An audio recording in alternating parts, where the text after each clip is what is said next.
Yep. Inside, I want to kill myself. We are on an 0-7 run over the last 2 days. After tonight was just complete bullshit.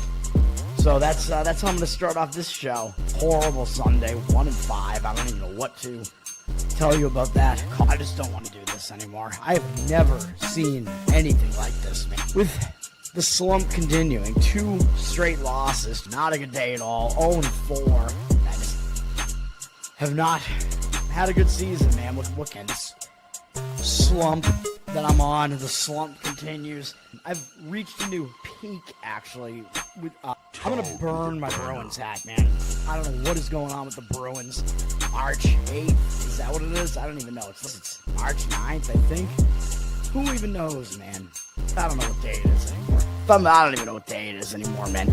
Back with you after the worst day that I could possibly have. Back with you, as I always am. Until I die, at least. 0-2 yesterday, and yesterday did not go well for me. 0-5. The worst month that I've ever had in my 18 years doing this. I don't know what to even tell you about this anymore. Broke the slump yesterday as the slump just continues. The slump continues. Somebody fucking kill me, please. I don't even know what I should do at this point other than potentially end it all. What's up, everybody? It's Toad back with you with Toadstool Sports Thursday, December 4th. We had a winning day on the show yesterday, 4-3. Basically that was the minimum that I require to not be totally angry about it. Jeffrey, what's up? Thanks for hanging out. Started out well. Minnesota got the outright win, so it didn't even matter what number you got in Minnesota in college basketball if you played at Minnesota. Nice outright win there as a big underdog there. Central Connecticut just got within that number. I'm assuming everybody got 16.5 or better. The number was 17.5 later in the day, so I believe they lost by 16, so they covered those numbers. Hopefully people got the right number on that. I don't know if it was ever lower than that, though, but they were just hanging around in that game and got within that number. Maybe I shouldn't have added these 2 extra plays. I got to stop doing that because obviously when I do that, they're a little bit weaker. St. Thomas did not get there. I mean, they had chances to do that. I mean, they were in that game. They were winning the game outright pretty late in the game at probably multiple points, and then they wound up losing. There might have been some intentional free throws happening at the end. I don't know what that was. They lost, I don't know, by several points probably. Denver did get there. Denver was winning the majority of their game, but they couldn't really get a ton of margin there, and then that might have come down to some intentional fouls at the end as well because they retook the lead again. They were losing slightly later in the game, but they got there. LA Clippers, dominant win. When would you ever say that? But yeah, the Clippers got there. Charlotte Hornets, I'm going to say that was somewhat bullshit. Hold on, I'm going to bring up the box scores here. Maybe not in the browser. Well, I could if you want, whatever. I'm still kind of pissed about both these losses because I don't really think that either of them should have been losses. I mean, Charlotte was in this game for a while. Chances to at least cover this thing. No, it wasn't as crazy as I thought, but actually, hang on. I thought that the amount of field goal attempts was like way disparate, though, in this game. Let me see. Charlotte had 90. No, Charlotte had more field goal attempts, only by 2 though. But still, if you have more field goal attempts at all, like that's a pretty good sign that you're going to cover as an underdog, and they didn't. They got outshot from the free throw line, of course, because the Knicks are going to get some of the favorable calls. I don't know. That game wasn't that extreme, I guess, but statistically, the game looks like it should have been closer than that final was. But really, I'm pissed about the Miami-Dallas one because this game was not what it looked like on the scoreboard at all. I mean, you had Dallas shooting 51% from the field and 50% from 3. Give me a break, dude. I mean, that doesn't just come down to bad defense, whatever. Like, this is an outlier. This should not have happened. I'm still pissed about it. And I'm pretty sure that Miami had a ton more field goal attempts in this game, too. They had 101. Dallas only had 91. So you're telling me that the team with 10 more field goal attempts lost the game by double digits? I mean, that never happens. So I don't really think I was wrong in my assessment of this game, really. I don't know. I'm just really pissed about this one. Those field goal percentages are definitely outliers. I'm angry. And then, yeah, that was it, I guess, yesterday. So that was the 4-3. I haven't had hockey for multiple days, and I don't love the hockey board tonight either. I'm going to give out one play, but I don't even know if I should, to be honest, because this hockey, I don't like what I'm seeing in hockey recently at all. I'm just not seeing any spots that I want to jump in on. I'm going to have 2 college basketball plays, 1 NBA play, and I am going to have a play on the NFL game as well. Hopefully getting back to being Mr. Thursday night after I actually took a loss in one. Because on Thursday night, I'm 10-2-1, but the plays that I've given out are 3-1. So, I don't know. It could be better. Saab ran up the score. Yeah, the Mammoth are an easy win. Yeah, 7-0. I'm sure there was something misleading about that, but obviously they were the right side.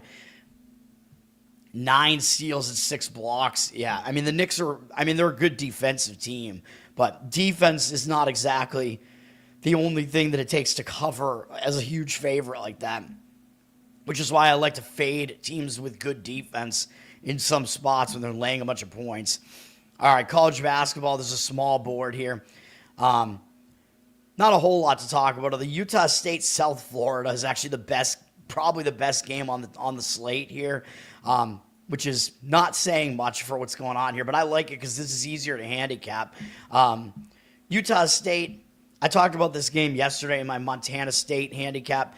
Utah State played pretty poorly in that game, is a huge favorite. They almost lost the game outright. So first reaction would be, well, they're going to bounce back from that, because when a good team has a bad performance like that and they basically get a scare, they usually come with focus. But this is going to be their first true road game of the season, and they're having to go to the Tampa area, I guess is where South Florida is. So I don't love that. You know me, I don't love teams playing in weird environments and on their first true road game. So I don't love that. South Florida, they were just involved in some tournament here. They were in the Bahamas, I guess, but that's not much of a trip back to Florida. They didn't do that well in that tournament. But, I mean, you can kind of excuse losses to VCU and Colorado State. I mean, those are not terrible teams, obviously. Utah State, however, is a step up. So the only team that South Florida's played this year that's as good as Utah State or better, I would say, is VCU, and they did lose that game by double digits. So what do we do with this game? Well, I mean, it's a stay away, but it's an interesting one. And Utah State's not favored by that much. They're down from 2 to 1.5, 53% of tickets on them, 61% of the cash on South Florida. So the market read, at least right now, is definitely saying South Florida. But with Utah State being what should be a focus spot, I don't really want to go that way. But obviously, the fact that it's a first true road game in an unfamiliar venue is definitely a concern for Utah State. Let's just put it that way. All right, best bets. Hopefully I'm going to get these right, man, because some of these plays today are ugly. But, I mean, that's a lot of times that's the case with me. We're going to be on this. Hold on a minute. Dude, I can't stand this StreamYard thing now where all the banners default to having a timer on them now. Like, why did they do this? And there's no setting. You can't, there's no setting where you can change the default on it, I don't think. Unless I just haven't found it yet. I mean, this is some BS, dude. All right. We're going to be on Ryder +9. I mean, yeah, I know this is ridiculously ugly, although their opponent is also ugly here. Ryder is the worst team. Ryder is terrible. I get all that, but we're going to do it anyway. Ryder's coming off maybe the worst game they possibly could have had against Coppin State. Ryder, I think, was probably about an 8.5, 9-point favorite in that game. Coppin State is one of the absolute worst teams in all of Division I. I mean, I know Ryder is like a bottom 30 team as well, but Coppin State is real bad, and Ryder lost this game outright at home. This is a terrible, terrible performance from Ryder here. They were awful shooting in the game, 30% from the field, 28% from 3. Coppin State, 45% from 3. Some outliers there. I think Ryder shows up with a better performance after that. And if you look at their schedule, they were coming off of playing Texas and Houston, even though they didn't play them close. But still, I think maybe those games just kind of took a lot out of them. So maybe it was kind of a bad spot for that reason. So I kind of think they bounce back here, man. And for Ryder, the least you could say about them is that they're extremely battle-tested because they've road games already against Virginia, Rutgers, Texas, and Houston. So I know Ryder's not good, but they've played a lot of good opponents. So Merrimack is going to be the second worst D1 opponent that they've faced so far this year. Merrimack is better than Coppin State, yeah. But Merrimack is also not in a good spot here. If you look at Merrimack here, yeah, they're reasonably battle-tested as well. Not as battle-tested, but they did play Auburn in Florida. They got smoked in both of those games on the road. Merrimack is coming off of playing in this Pennsylvania, Philadelphia tournament thing, and they pulled off a mild upset of LaSalle in the last game. So, I don't know. I think this is more about Ryder being focused here, but I think Merrimack might kind of be in a bad spot after that, too, even though that did break a loss streak for them. I don't know if I love it, man. And they do have Fairfield coming up after this, and maybe they consider that to be bigger just because that's a New England game there.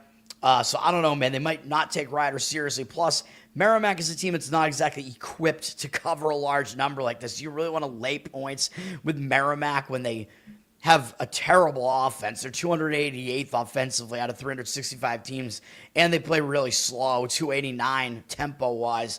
Not really a good recipe for covering a number, man. So that's what we're going to do here. We're going to fade them. Ken Baum also has them 77th in luck. He has Ryder, fourth strongest strength of schedule face so far, 240th in luck. So he has them in the almost bottom third of luck, basically. And they also play slow, so Merrimack is not going to be frustrating them by playing slow because they also do that. So I don't know. This looks like a recipe for a game that's just going to be monstrously ugly, and potentially either team could win the game. Money is coming in on Ryder, it looks like, for now. Merrimack, 75% of the tickets on them, 78% of the cash on Ryder. The number looks like it's actually 8.5 now, but hopefully there shouldn't be too much of a difference between that and 9. So we're going to take the points here. Also a very low total, as expected, of 135.5. So the points worth a little bit more in a game like this.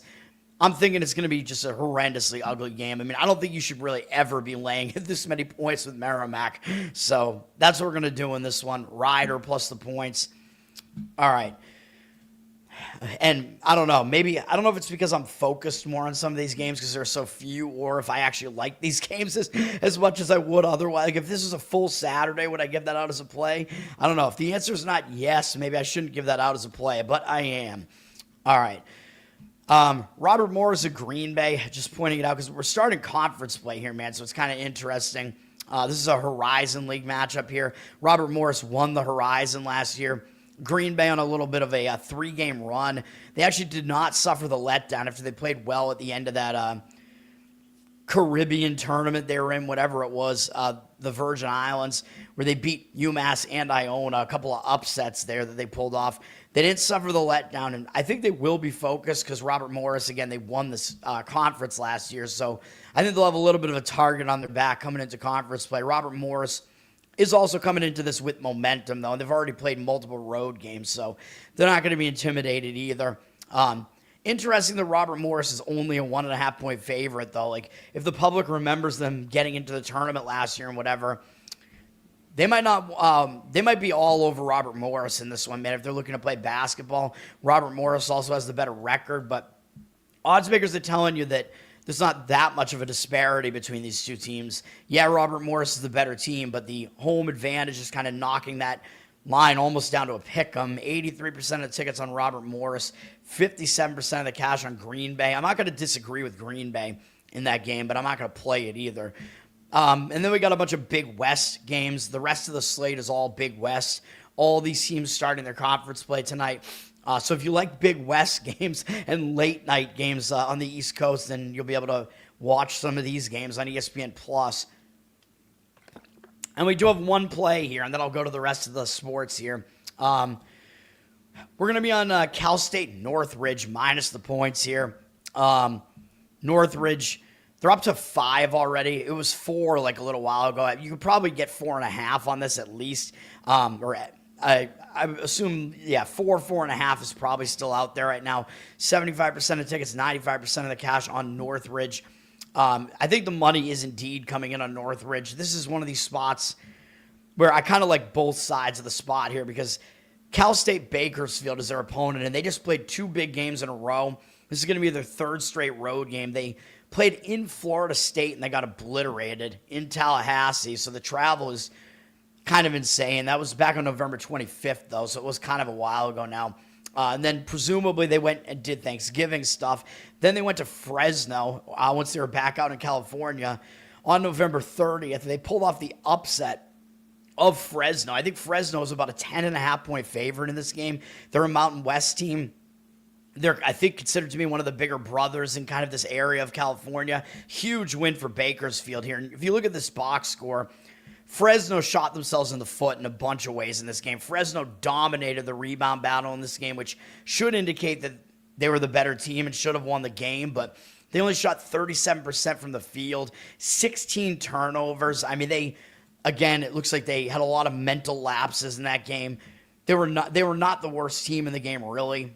So misleading final result there. So now we have Bakersfield looking better than they actually were in that game and coming off a pretty big upset facing Cal State and Northridge. And Northridge in the last game got basically as embarrassed as they possibly could have in a game where I think they might have been like a 1-point favorite in this game against Idaho State. Idaho State's actually not terrible right now, but Cal State and Northridge got absolutely wrecked in this game, 82-50. I mean, when you come off a game like that, I think you're going to be really, really angry, man.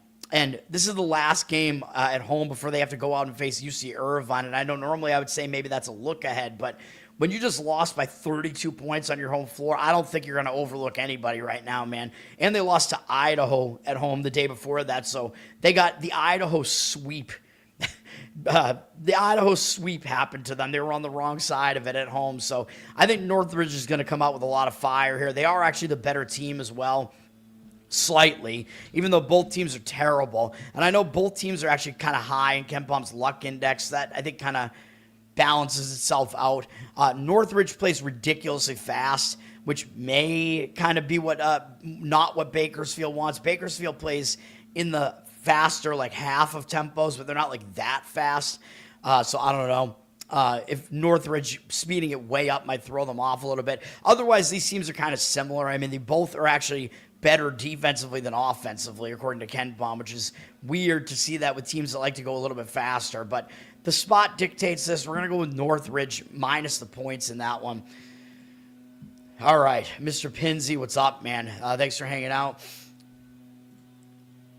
Bruins, Islanders, and Rangers. All right, well, let's get into hockey here. First game up in hockey is the Bruins and the Blues.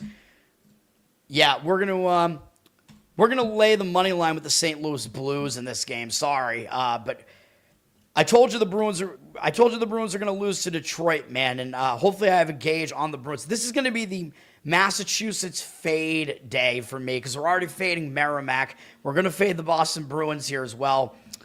I mean, first of all, look at this line. Like, how could this St. Louis team that's below 500 be laying a price, a money line favorite on the road against a Bruins team that's above 500, right? Like, it looks like the line is way off. It doesn't make any sense. So it's a fishy line here. Well, why is that? Well, because the odds makers, yeah, they're continuing to disrespect the Bruins, but there might be a reason for that because maybe the Bruins just aren't as good as their record looks, and maybe the Blues are actually a little bit better than their record looks. That might be the case here. As far as St. Louis, I think you're going to get a focused effort out of them because they just lost 4-1 at home. They've had multiple days off. They've been off since Monday, and now they're on the road. And I talk about this when you start a road trip, especially if you're breaking some losing momentum like this, just to get out on the road. It's a good thing. It's a positive.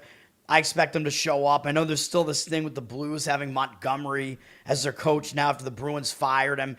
Blues still might want to come in and like prove something, even though I think the Blues did beat the Bruins last year after the trade happened too.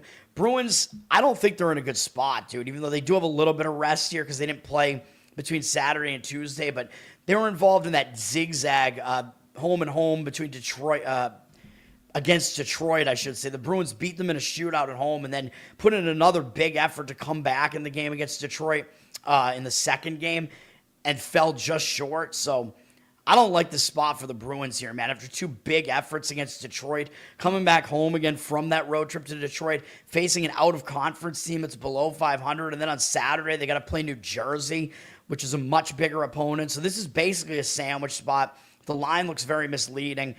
Yeah, this is St. Louis. I know the price, again, this is one of those situations where you got to have accounts at every book that you can, because most of the prices were around minus 140, so 140 or so, something like that. I did see a minus 134 out there. I would still probably lay it if it's anything below minus 150, though. I'd probably still go St. Louis money line on this. Now, one other thing I was going to look at is for the starting goalies here, there is the chance that it's going to be Korpisalo in this one too. It looks like it's projected to be Hofer against Swayman, which would be the second string goalie for the Blues against the first string goalie for the Bruins, but I'm not so sure that's really going to be the case. I would not be shocked if it's Korpisalo in this one, because to me this game looks like it's the flat spot in the schedule here. And wouldn't you want to save Swayman for Saturday against New Jersey? I don't know, man. So we'll see if that's the case. And I don't understand why it wouldn't be Binnington for St. Louis either. So I don't know if that site has this one right, man, because Binnington's only played once since Saturday. So I don't know. I mean, it seems like it would be him again in net to me, unless they're trying to save him for Ottawa on Saturday. I mean, I have no idea, but I don't know that they would. They just beat Ottawa as well at home, so I don't know. But yeah, to me, this spot is definitely it's St. Louis in this game. Bruins, they're going to wind up being a public side. I mean, public home underdog is maybe the worst thing that you could possibly have market reading wise. 92% of the tickets, 98% of the cash right now. The public is only going to play the Bruins in this one. I mean, at least to the extent that the public even plays hockey, but maybe they'll be a little bit more involved in hockey when there's not a whole lot else going on today. So, yep, that's the only hockey play. It's the Blues. They have a rematch then. Well, it depends. It'll be a zigzag spot. So basically, whichever team, if this game is a blowout tonight or something, the team that's on the wrong end of the blowout would probably be the right side in the next game. So I can't say which team is going to be the better side in that next game yet, because I don't know what's going to happen between now and then. Rangers are at Ottawa. We know that the Rangers are good on the road, but the Rangers are also coming off beating Dallas. I mean, that was a huge win. Now they're going on the road to Ottawa, and they got Colorado on Saturday and then Vegas. I know Ottawa's the only conference team out of all those teams, but I don't know, man. I don't love the spot for the Rangers, and it's one of these weird one-off single-game road trips after a big overtime win. Probably you're going to see Quicken net in this one, I would imagine, because Shesterkin has played 5 straight games now. So I don't know. I don't love this one the way it sets up for the Rangers, even though they're typically a good road team. Ottawa did just smoke Montreal, though, and they're in a really bad spot as well, returning home from a long road trip that started on November 20th. I was going to say it went through Thanksgiving, but not for Canadians. It didn't. But this is a long road trip, man. 7 games on the road, well over a week on the road. So, yeah, it is definitely a bad spot for Ottawa. Returning home from a long road trip like that, you might be distracted, man. Having to get back to home life, all the things that you missed at home between when you started the road trip and now. Rangers look like a very public side here, though. 89% of the tickets, only 83% of the cash. Oddsmakers still telling you that even in this bad spot, Ottawa is still favored by more than what home ice is. So Ottawa is the better team, according to the oddsmakers. Down from minus 150, minus 148. I want no part of this game at all, though, unless maybe if you're considering an over. Again, it's one of those games to me that looks like it might be an over lean in that one. As far as the side, I do not want to touch it at all. The market read says Ottawa pretty strongly the way that it looks right now, but I don't want that either. Pittsburgh at Tampa Bay. Pittsburgh coming off that win that we had on the show here against Philadelphia, and they've been off since then. Maybe there'll be a little bit. Do you think they'll be in a letdown spot after beating Philadelphia? I don't know. It's a big win, but you're not going to be unfocused against the Tampa Bay Lightning, who are really hot right now. And yeah, I expect Pittsburgh will show up here, although maybe the spot is Well, I don't know. I don't know which spot is worse, actually. Tampa Bay is returning home from a road trip, although they were only on the road for 3 games for less than a week. But they went up to Detroit and then 2 games in New York. And at the end of the road trip, they lost their win streak. So sometimes when a team loses their win streak, they will get hung over into the next game. And the thing about that is the team that just ended their win streak, the Islanders, Tampa Bay actually plays them next on Saturday. So, yeah, I guess looking at that, the spot is worse for Tampa Bay in this one. So lean Pittsburgh in this one. If you want Pittsburgh, I mean, this is one where you could jump in on the puck line because Tampa's a huge favorite. One of the issues that I do have with Pittsburgh is that they're not as good as their record looks. Although I know, based on the spot, I took them in their last game. This one I'm going to stay away from, but I guess if I was going to play it, I would take Pittsburgh on the puck line. 92% of the tickets, 89% of the cash on Tampa, so they're definitely public, at least as public, I mean, as far as public goes in these hockey plays. I don't really think that a lot of public bettors are coming in and laying a -200 money line in hockey at all, though. So, just things to keep in mind there. Nashville is at Florida. Nashville finally appears to be able to win games, as they've won 3 of their last 4 games. They just lost to Florida prior to that 3-1 run. 8-3, Florida beat them at home. So this is going to be maybe a little bit of revenge for Nashville, though. Again, the reason why revenge is like a thing, like quick revenge, is really more about the adjustments. It's not that a team is like necessarily really angry about it, although they might be, but it's more about the team that lost horribly has all the adjustments to make, and the team that won easily doesn't have any adjustments to make. So they might not expect what the other team is going to do. You know what I mean? So the zigzag component here, the quick revenge spot, whatever you want to call it, does seem to be in favor of Nashville here. Nashville is starting a road trip off of a win against Calgary, so I expect focus out of them at least here, although as far as focus has gone, it hasn't been that, spots where Nashville should be focused. It seems like they wind up not being focused still a lot of the time. Florida, they're on a 3-game losing streak and staying at home, and it's been pretty ugly for them, so I don't think they're going to be unfocused either here, though, man. So, I don't know. It looks like a spot where both teams are going to show up. Maybe you slightly tilt the scales in favor of Nashville because of the quick revenge spot, for lack of a better term. Money looks like it's on the Florida side, but the money line did drop on them from -225 to -195. I don't know if maybe that's because of a goaltending switch or whatever, but 56% of the tickets, 95% of the cash on Florida. I'm not going to touch this game, but I might have a slight opinion towards the Nashville side there, but I don't love that at all. What's going on? You took it off the ventilator. Does that mean it's dead? What's going on with your bankroll? Or does that mean you gave it new life? Is it breathing again? I don't know what's going on. The Avs are at the Islanders. This is a crazy line, dude. Like, the Avs are so good that they're a -206 road favorite at the Islanders. This is crazy, dude. I mean, the Islanders, they're not a horrible team. They're a mediocre team, and Colorado is this good. Man, I mean, if Colorado doesn't win the Stanley Cup this year, it's going to be a major disappointment, and they very well might not, because the President's Trophy curse is real, and Colorado is headed in that direction. 55% of tickets, 59% of the cash on the Islanders, so probably more of a value play here if the professional money's coming into the Islanders, basically saying, no hockey team should really be this heavy of a favorite on the road. Maybe if it was Colorado at, I don't know, who's the worst team in hockey right now? I don't even know. Calgary? I don't know. But something like that, maybe it would be justified. But Colorado, they're starting a road trip, and I do talk about how when you start a road trip, you tend to be focused. Colorado did already crush the Islanders at home 4-1, though, in the middle of November. But they are starting a road trip with momentum, so doesn't look like a terrible spot, at least, even though they are having to go to the Eastern time zone here.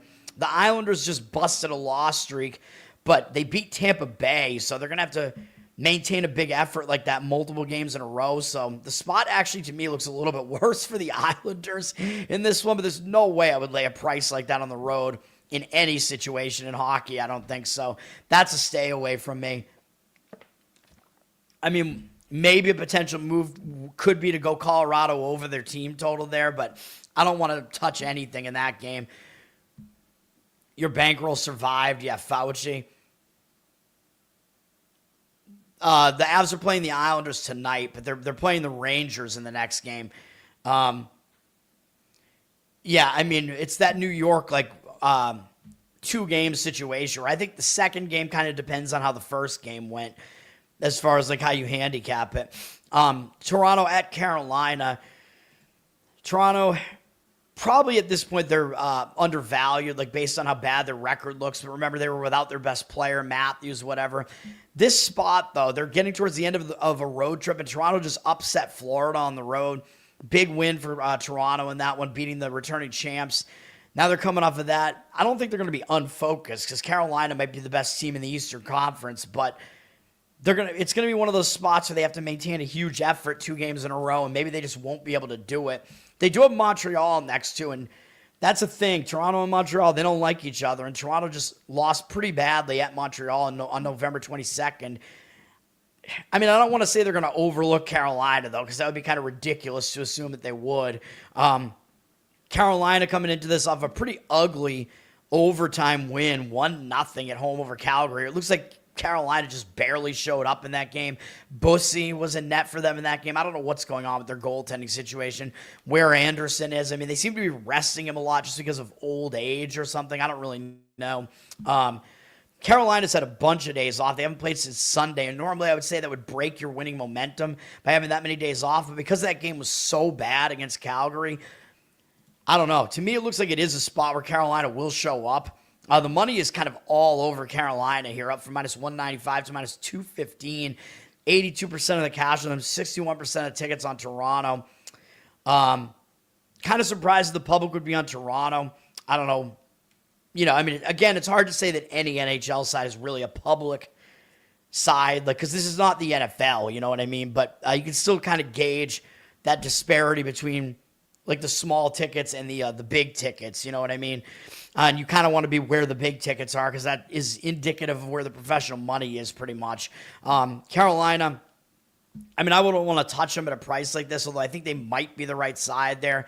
Maybe, I mean, if you do want them, I guess the puck line would have to be the play there, but I'm not touching this, obviously. Detroit is at Columbus.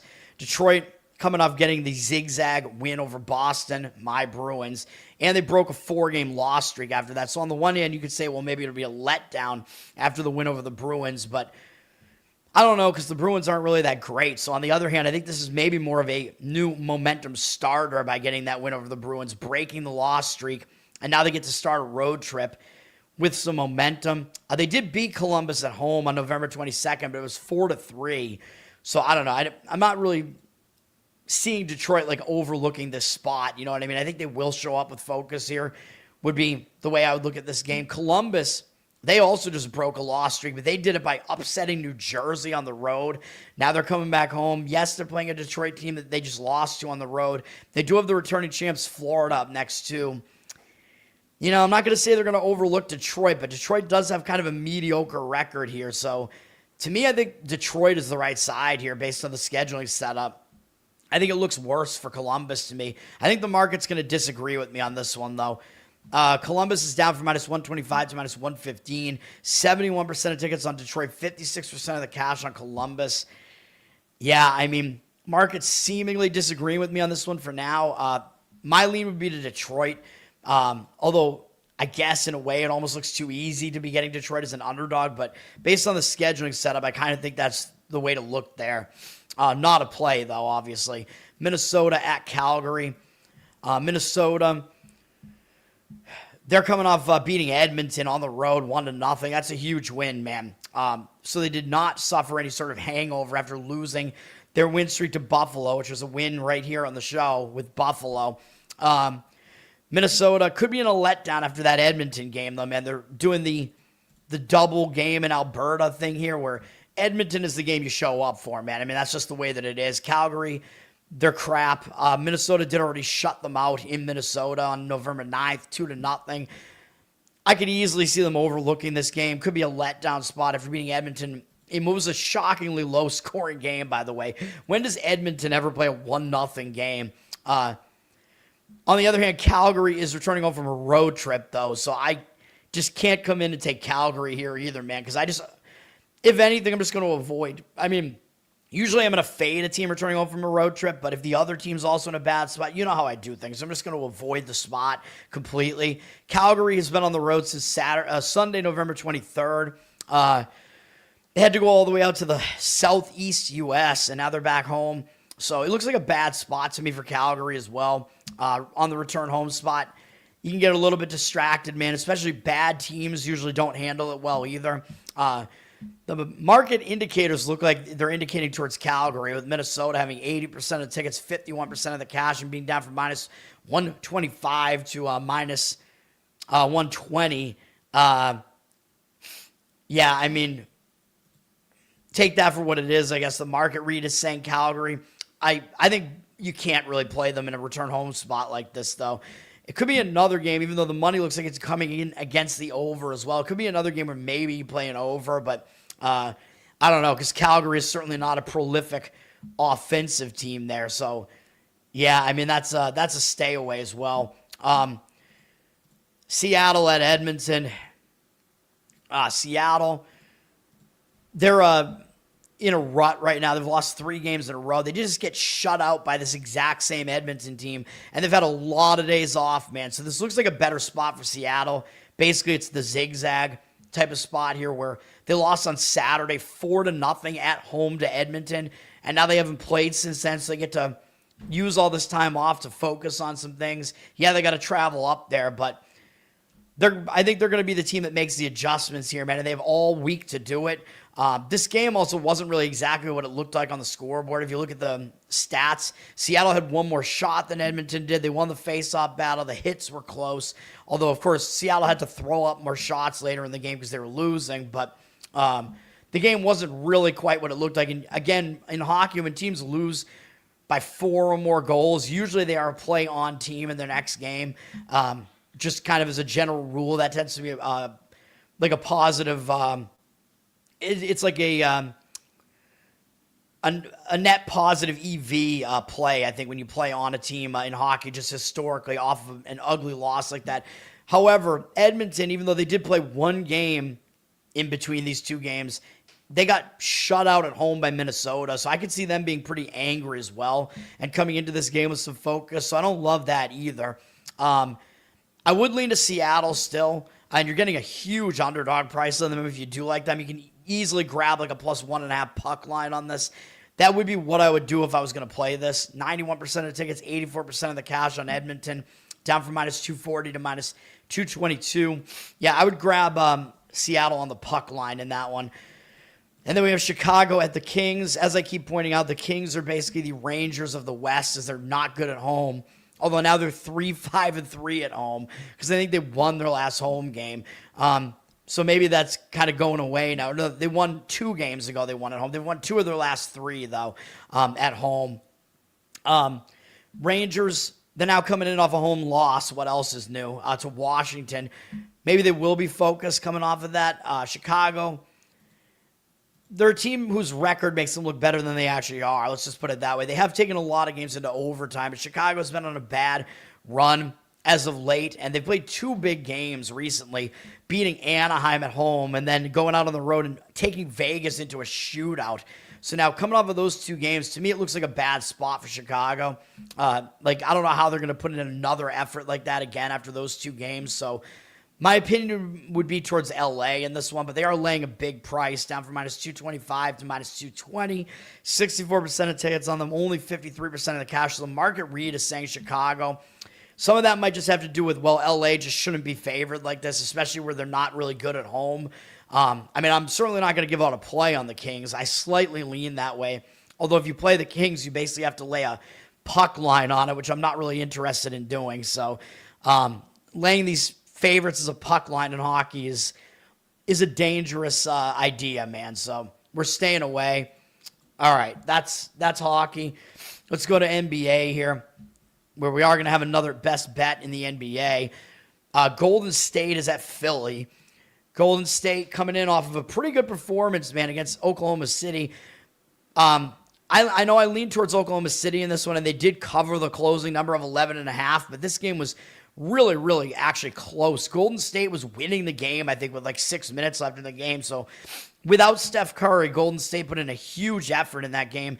Now they're starting a road trip, and usually I'm going to say when you start a road trip, you're going to be focused, but for this spot, I don't love it for Golden State, coming off a game where they were really close late in the game against OKC, and they got Cleveland up next, and in between here, now they have this Philly team. It's just, they just still haven't been healthy, so I don't know. It doesn't look like a good spot for Golden State. Curry is still out. To point that out, we haven't heard anything about Curry yet. Philadelphia is coming off an easy win over Washington, just staying at home, so the spot for them looks a lot better to me, so Philly would be the lean in this one. I haven't made it a play, although it is kind of tempting, but I don't know what's going on with the market here. Sixers at 58% of the tickets, Warriors 91% of the cash. Sixers down from 3.5 to 2.5. I don't understand what's going on in the market here. I would lean towards the Sixers. It's one of those games where you got to figure out what the personnel is going to be, though. It looks like Oubre is out again for the Sixers. George is listed day-to-day. He's questionable. I mean, I think if he can go, they'll probably get him out there because it is a game against the Warriors. Embiid, I don't even know when Embiid last played. He's doubtful. He's not going to play. He did actually play on November 30th, so he came back and played one game. In that game where I gave out Philadelphia in that game. Isn't that just great? They wound up being in a reverse injured player spot. This Philadelphia team, you can never really... Dude, NBA, it's really difficult to gauge who's going to be in and out of the lineups, man. But I just go based on scheduling spots, and it does tend to work out for me, although I know we're on a little bit of a bad run in the NBA here. But I think we might still be up on the NBA this season, though, hopefully. So I don't know what's going on with that, but my opinion would be the Sixers in that game based on the spot. Kings and Blackhawks are playing 2 in a row. I don't know what makes that tricky about it. I mean, I think the second game is usually just you want to fade what you saw in the first game, basically, and zigzag it. Like the first game, I just handicapped like the way that I normally would a game.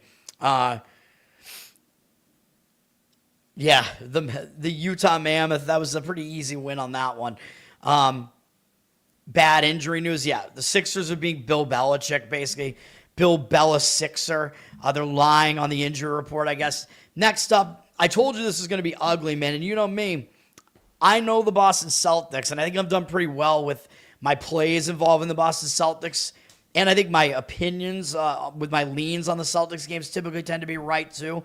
Maybe I should play them more. Maybe by saying that, that's going to jinx me now. But we're fading Boston all day, man, today. We're going to fade the Celtics. We're going to take the Washington Wizards plus the points. This is the only play that I have in the NBA here. This is a terrible spot for the Celtics. I know how ugly this looks, obviously. The Washington Wizards, what? Well, first of all, the Celtics already crushed the Wizards 136-107 in Boston early in November, so I don't really see them taking Washington very seriously here. And again, I know how the Celtics operate, and they drop some games against some really bad teams. Like, they dropped the game against Brooklyn at home in the zigzag spot. I mean, this is not unprecedented at all for the Celtics to lose to bad teams. They only have a couple this year, but they did have a loss to Utah in there as well. So they have 2 bad losses this year so far. But look at the spot for the Celtics. I mean, look at this run of games they had. They beat Orlando for the second of 3 times. Pretty big win. Then they beat Detroit, ending Detroit's almost franchise record win streak. Then they had to go out on the road, and they played Minnesota to the wire, basically losing a lead in that game. Then they turned around the very next night, and they upset Cleveland on the road. Then they came back home, and they beat the Knicks, getting playoff revenge, at least to some extent, by beating the Knicks, the team that knocked the Celtics out of the playoffs last year. Celtics had not beaten them since then. So they're coming off that run of a bunch of huge games, and now they have to go on the road for 1 game against Washington, and tomorrow they have to be back in Boston to play the hated LA Lakers. Celtics, Lakers, they hate each other. It's a historic rivalry. Much, much bigger game there. This is a horrible spot, dude. I mean, there's no other way to put it. I don't know what else to say about this, but this is one of the worst spots that I've seen the Celtics in all year, or seen any team in all year. Washington coming off an ugly loss at the Sixers. They've had a day off. Now they're back home. I know they're playing a third game in 4 days, but I mean, they're basically staying in the area. The first of those games was at home, and then their one road game was just a short trip to Philadelphia. So it's the Boston Celtics. You know they're going to be focused on the Celtics, and the Celtics embarrassed them once this year already. This spot absolutely screams Washington. Celtics, they're going to be public. You might be able to get 10 on this now. Not a huge difference in basketball, but get the best number that you can. 73% of tickets and cash on the Celtics. Yeah, I love this spot. Washington plus the points, man. I like that one better than the other plays that I've given out so far. Yeah. All right. Utah at Brooklyn. This is a fairly ugly one. Hey, the two ugly teams that beat the Celtics. There you go. They're playing each other. Utah, I mean, they're not in a good spot here, man. They just pulled off an upset against Houston in the Zigzag spot. That's a huge win, dude. Double-digit underdogs. Beat Houston.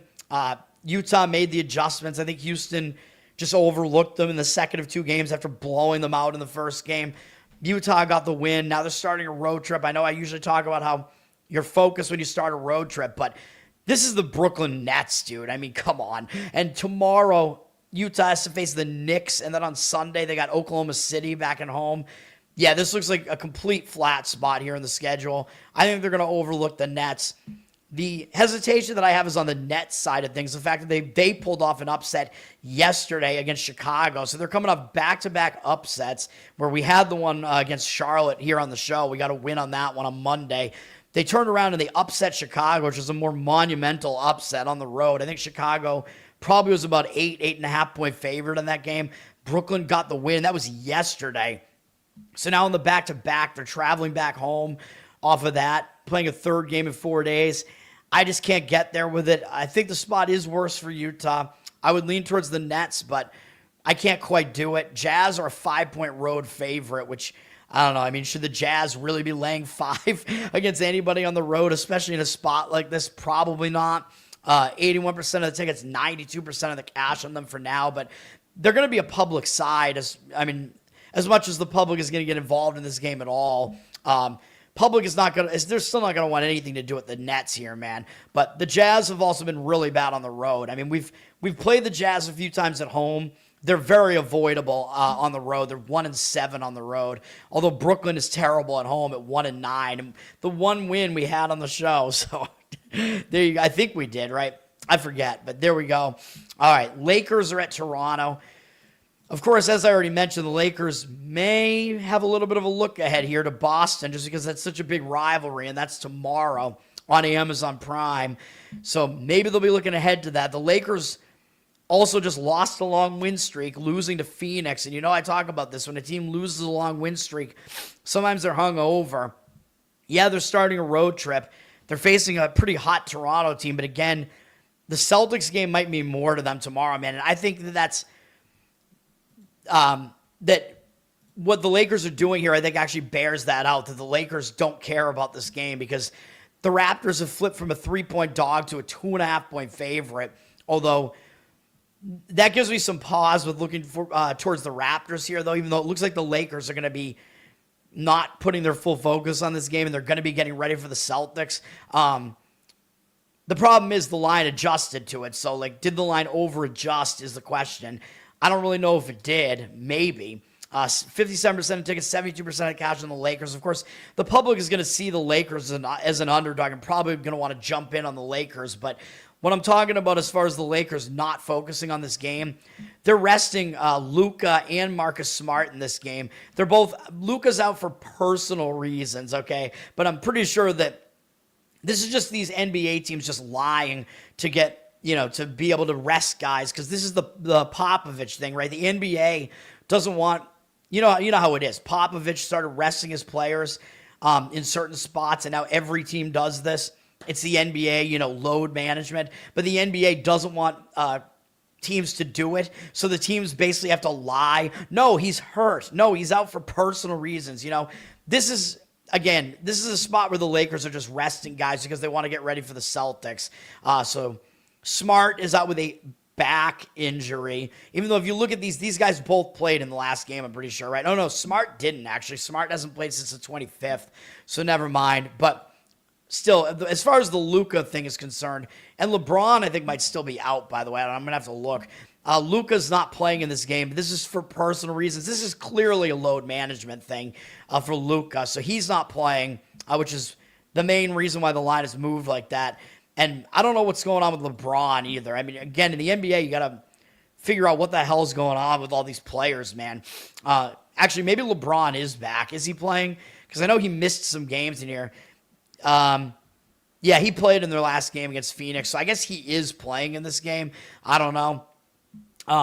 Very, very difficult game to read, because on the one hand, if the Lakers are signaling that they're not going to show up with a full effort in this game, then you really don't want any part of the Lakers here.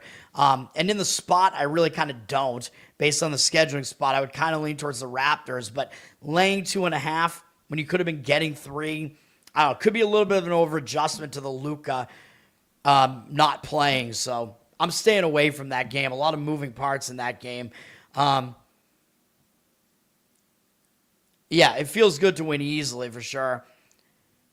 Wait, which game is the Cup final? I don't even know. I don't pay attention to the NBA Cup at all. Which game is the NBA Cup final? Is it? I don't even know who's even in it. I have no idea. I don't know when is this game. I don't know. Did Giannis fake an injury? I don't know, but they're talking about trading him. Yeah, I have no idea what's going on. He better not wind up on the Lakers, dude. I'll be fucking pissed if the Lakers have that stacked of a team. I hate the Lakers so much.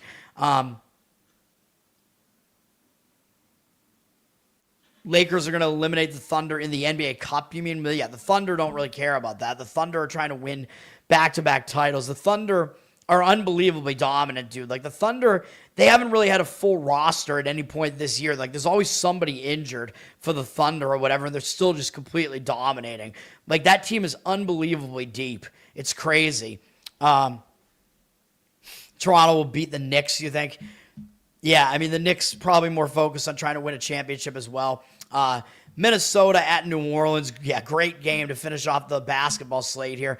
Minnesota, this is a zigzag as well. Minnesota just beat New Orleans in a crazy high-scoring game in New Orleans in overtime. So now they're replaying the same game again. But because New Orleans put in a big effort as a double-digit underdog and almost won that game, I think Minnesota comes into this one with a better effort. That would be the way that I would kind of zigzag this, if you will. I think Minnesota comes in with adjustments after almost losing the game, and New Orleans might be a little bit taxed after that. New Orleans is just looking awful, dude. Zion Williamson hasn't been very good. Things are not going well for New Orleans here, man. And I think they put in all their effort into that first game out of these two against Minnesota. So to me, it looks like they're going to be flat here, although the money's all coming into the Pelicans. I would kind of lean the other way. I think the line is about where it was in the first game, too. T-Wolves down from 12 to 11.5, 69% of tickets on them, 90% of the cash on the Pelicans.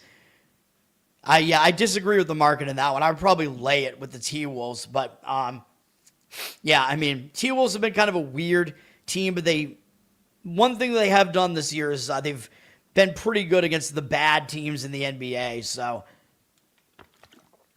there is that. Knicks Raptors look. You're already on the Raptors. I don't know. I don't know how you decide that early, man. Saab is like playing chess here or something.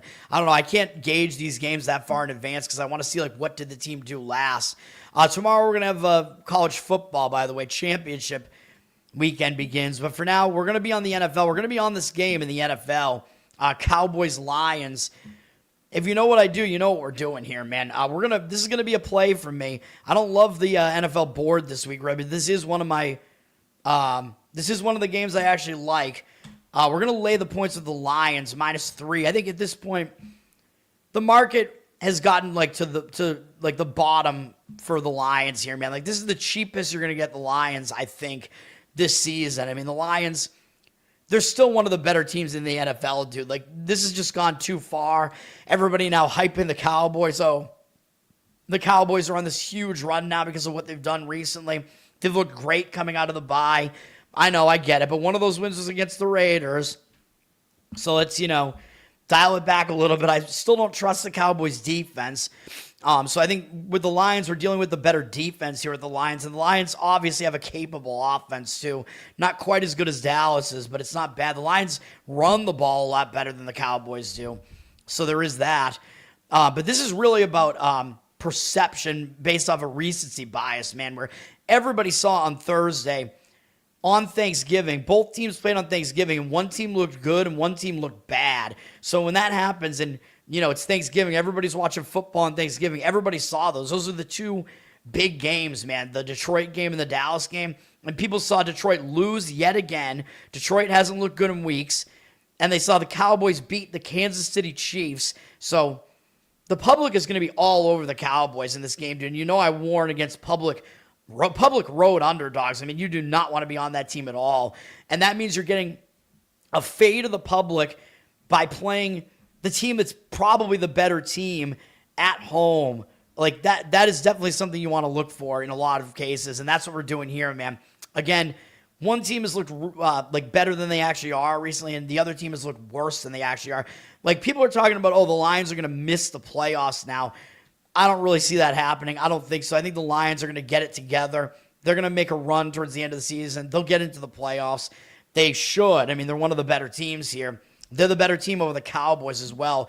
Cowboys, I predicted prior to the season, if you watched my bald episode with Clint, I did say the Cowboys would be the last team in the NFC to get into the playoffs, and maybe they will. I mean, they seem to be trending in that direction, so I want to be right about that, but for this game, I want to be right about the game.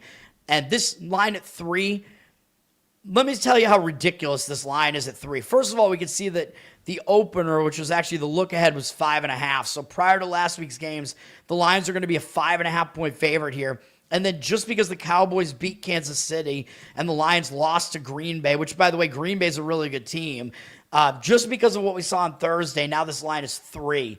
I mean, it's ridiculous. The Lions are the better team, and they probably get about 2, I would say, for home field maybe here. So you're telling me that the Lions would only be favored by 1 against the Cowboys on a neutral?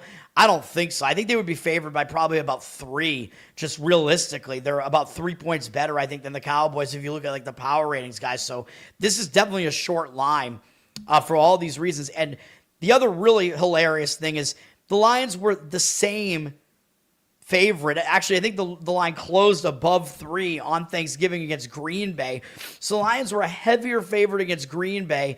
And that same Green Bay team was almost a touchdown favorite when they played at Dallas earlier this year. And I know things have changed since then. Like, Green Bay probably shouldn't have been that big of a favorite at Dallas. But how ridiculous is that the odds makers at that point, like 5-6 weeks into the season, the odds makers were telling you Green Bay was like 9 points better than the Cowboys, and now the Lions are laying a cheaper price against the Cowboys than they were against Green Bay last week.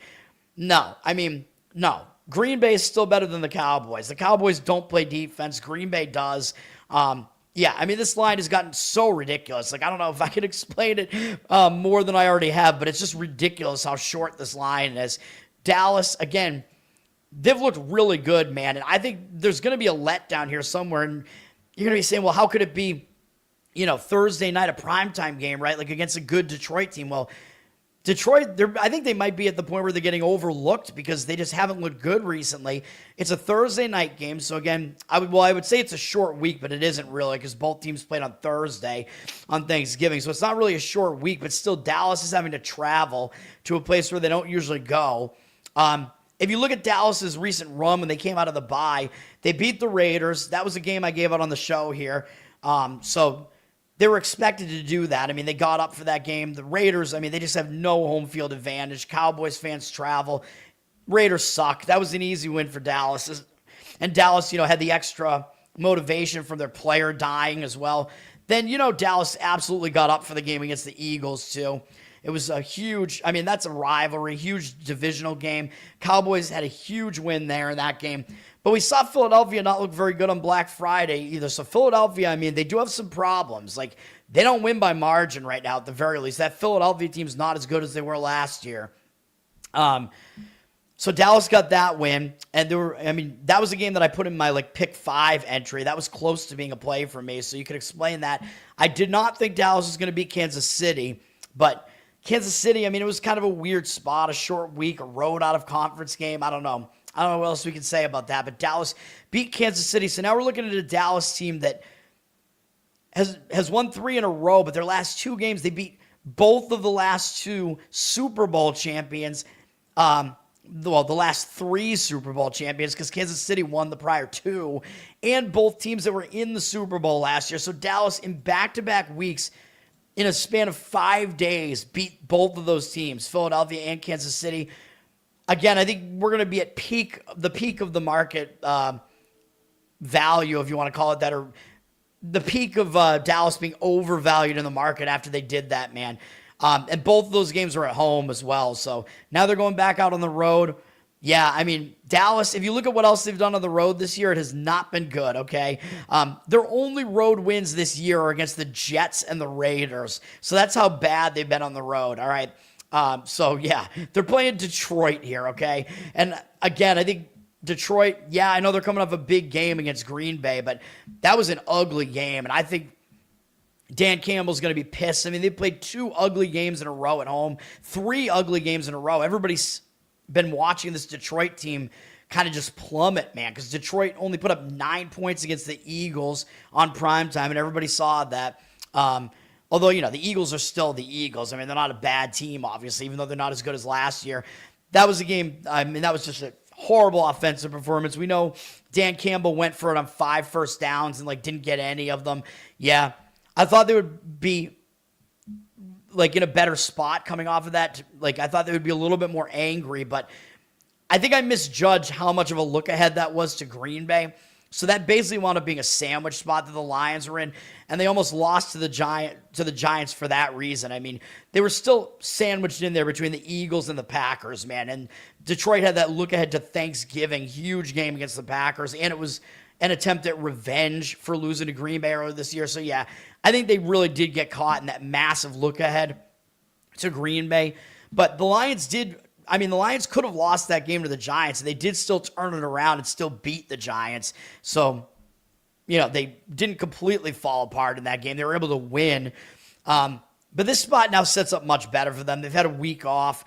They're staying at home for the 3rd straight week, and that's usually pretty good for a team. They're just, they're basically ready to go. They don't have to travel. They're going to be prepared for this. Yeah, I like it. We're going to be on Detroit for all those reasons. Hopefully that was enough reasoning for that. Lions will be the play there in the Thursday night game. Yes. Check out the chat here quickly. 4D chess. Yeah, if you're trying to do what Trump does, that means you're probably going to be losing. Toronto wants the cup more. They probably do. Yeah, Mr. Thursday night. Hopefully I return after last week taking an ugly loss. But, again, that basically had everything to do with turnovers. It's going to be the Knicks favored by 2 in that game. The Cowboys, they're a really good offense. I think they are probably deserving of being a playoff team. But, yeah, I don't like them in this spot. That line, 7.5? I thought Green Bay was below 7. I thought they were 6.5 in that game. Yeah, the Bears are going to get smoked in that game, dude. I know I keep saying that, but the Bears, again, they continue to be the most overrated team in the history of the league, dude. I'm not even overstating that. It's ridiculous. Yeah, magical last 2 games. America's team, yeah, well, America doesn't really love the Cowboys right now, except right now the Cowboys are hot, so it's all recency bias. I will say you will be not going to another parade. I do not think the Eagles are going to win the Super Bowl. Let's put it that way. Most of their wins are very close wins. The Eagles, 6 of their defensive starters they had last year are gone. Their offense looks pretty weak right now. So this Eagles team, they're not going to do it again. Last year it set up really nicely for them to be able to do it as well. They were playing a lot better as well. So yeah, I don't see that happening. That's going to do it, though. The plays one more time today. College basketball, we have Rider plus the points. Northridge minus the points. Hockey, we're on the Blues money line. NBA, Washington plus the points, fading Boston and Massachusetts all over the place here, and then Lions in Thursday Night Football minus the 3. I think the 3 is out there right now, so I think you can get the 3. Obviously, you want to get the best of the key number. I don't think it's going to get to 2.5, but you should at least be able to get the straight up 3 and not have to lay a hook or anything like that. Plus, the public is going to come in on the Dallas side, so I don't expect the 2.5, but I think the 3, you'll be able to get it, and I still think that's a very reasonable number on that one. I think it's too low. Yeah, these Philly fans climbing light poles, they're like, I don't know, I don't like the way that they do that. Confident. I'm mostly confident in the Lions and the Wizards. Those are my favorite 2 out of this board here, but we're going to try to win, obviously. I mean, that is the goal here, so hopefully we get it done. Thanks, everybody, for hanging out. Learn to Toad on Instagram. Learn to Toad on Twitter. Like, subscribe, give me good comments on the channel here. Listen on audio. We're on Apple, Spotify. You can check it out over there. I should be in one of your top podcasts on Spotify. Covered in Uke is my Uke channel on YouTube. Patreon.com/LearnToToad. You can get bonus stuff with Spotify Uke feed out there, and you get requests, which I'm trying to keep it up to date, man. I got a bunch of them up on the feed yesterday, so I'm almost up to date there. I need to start doing some Christmas stuff, too, and my voice is really just... I tried to do some last night, and my voice is just not holding up, dude. I don't know what to tell you. It's bad. Like, my heat is, like, drying me out, too. Not the Miami heat. I don't know. Although that, too. And you can check out Losercast, which is on the Outlawed Thoughts channel. The first episode is still out there. We probably got some things to work on there, but the format seems decent to me. It was somewhat... I think it was funny. It was fun. So you can go check that out. It's me, Leighton, Tyler Yonke, a couple other guys, Broseph Smith, and then I don't even remember the other guy's name, Leighton's gay lover. I have no idea who they are, but yeah. So you can go check that out. It will be on the Losercast YouTube channel, I think, next week. So hopefully we keep that rolling. You guys should vote for my loser pick every week, by the way. There's going to be a poll on Twitter. I think Leighton probably posted it, so you can go look at that. My loser pick was Guido. That chick who said that you should not use the R slur ever, and she happens to be an OnlyFans prostitute, so yeah, like she has the moral high ground or whatever. Yeah, that's going to do it for now. I'll be back tomorrow. By the way, there are odds out on the college volleyball. Women's college volleyball starts today. The only odds that I saw, though, there were no futures, but I only saw odds on DraftKings, and they were only on the matches for the first round. I think I pretty much got it all right in my bracket, like that, or that website that I had with the probabilities. They're like really close, very close to what the odds are. So there was nothing really incorrect about what that site was telling me there, as far as I could tell. So the betting odds seem to be pretty in line with them. So that's a good sign. Whatever. I mean, it's just a bracket, doing it for fun, just because I love brackets. So, but if you want to watch women's volleyball, that's starting today, though. So you get to go watch some of those women. Would be better if it was on the beach, although it isn't. That's gonna do it.